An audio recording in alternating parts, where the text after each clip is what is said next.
So predictably, there's going to be a huge rush for regulation in Washington by people who are using the FTX debacle as an excuse to get regulations that they've wanted all along. There's a lot of people that are just pro-regulation. And unfortunately, there's a lot of people in our industry and a lot of people down in Washington think tanks and stuff who are very misguided about the right way to do things. They also think that more regulation is the answer. And it's just not. You know, this FTX disaster, there isn't a single regulation that would have prevented that because they already broke the law. You know, it's against the law to commit fraud. It's against the law to steal customer funds, against the law to commingle. And it has been against the law for a long, long time in just about every jurisdiction.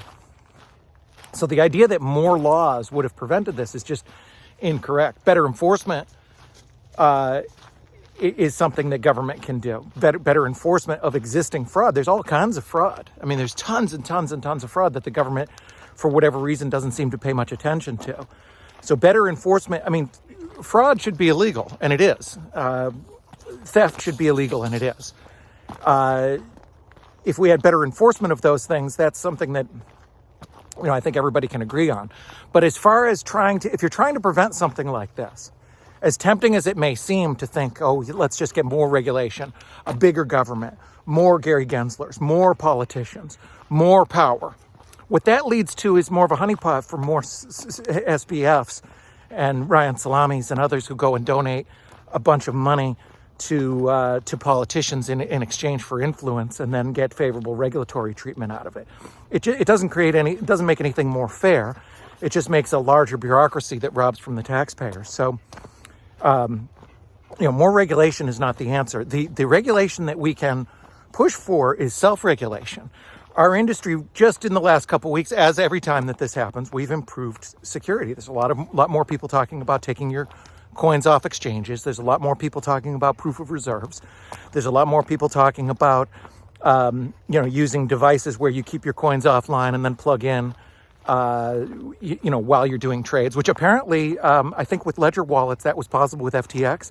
And because those people held their own balances, they were not affected by this, this disaster. So one other point that I'll make is, regulations don't stop the fraudsters. Often the fraudsters are the regulators. Bernie Madoff was one of the biggest fraudsters. He was also chief regulator.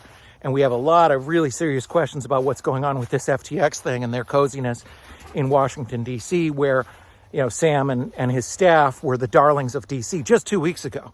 And his bill, the DCCPA, that's Sam's bill. Sam pushed that. That bill wouldn't even be there.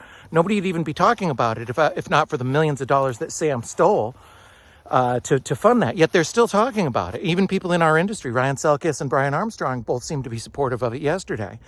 And unfortunately, I think that's really misguided. And I would urge the people who supported Sam and his PACs and who've been going down this road, do some soul searching right now. Do some self-examination, because you were just in bed with the biggest fraudster in history.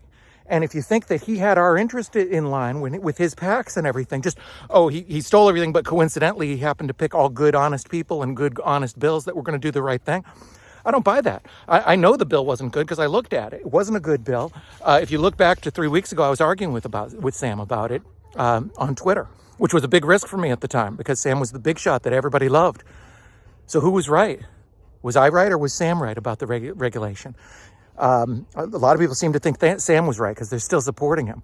In the case of the lobbyists and some of the others, maybe it's just out of sadness for the loss of their benefactor. But people in our industry don't really have an excuse unless they just don't know better. And I think a lot of them don't.